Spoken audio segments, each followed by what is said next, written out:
దైవ మర్మములు మే 21.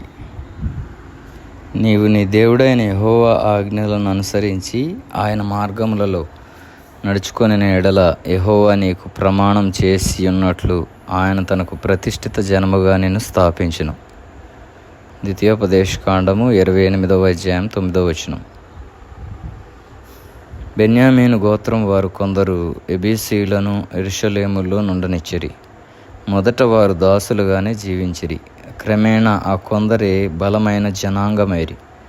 దావీదు అతనితోనున్న మనుషులు యెరూషలేమునకు వచ్చినప్పుడు ఈ ఎబూసీలే వారిని హేళన చేసిరి.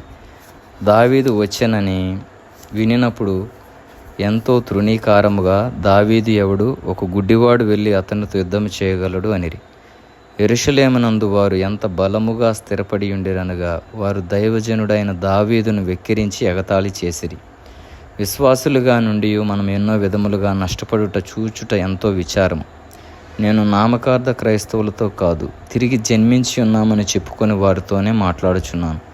నిస్సందేహముగా ఒకప్పుడు వీరు గొప్ప సంతోషము, గొప్ప ఆసక్తి, గొప్ప సమాధానము, దేవుని వాక్యము కొరకైన గొప్ప ఆకలిని కలిగి ఉండిరి. ఇప్పుడైతే అంధకారము, అపజయము, ఓర్వలేనితనము, నిష్ఫలితము ఇట్టి వాటిలో పడి ఉన్నారు.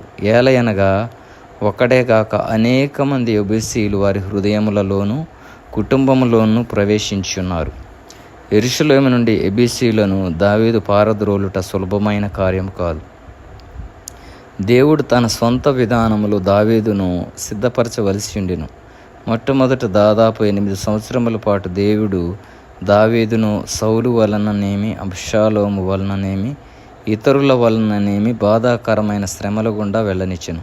తరువాత హెబ్రోనుకు తీసుకుని వచ్చెను. అక్కడ 7.5 సంవత్సరములు ఉంచిన తరువాతనే ఆయన దావీదును సియోనుకి తీసుకుని వచ్చెను. అప్పుడే ఎబూసీయులు దావీదు తరుమ కలిగెను. అటు తరువాతనే పరలోక ఏర్పాటును బయలుపరచబడెను.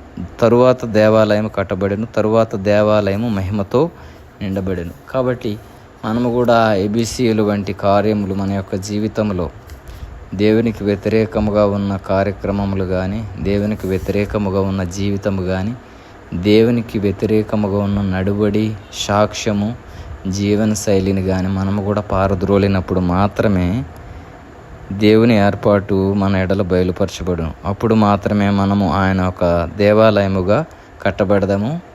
ఆ తరువాత దేవుని మన యొక్క జీవితంలో పొందుకొనగలుగుటకు దేవుడు మనకు సహాయం చేయను. ఇటువంటి జీవితములు దేవుడు మన అందరికీ దయచేయును గాక. ఆమేన్.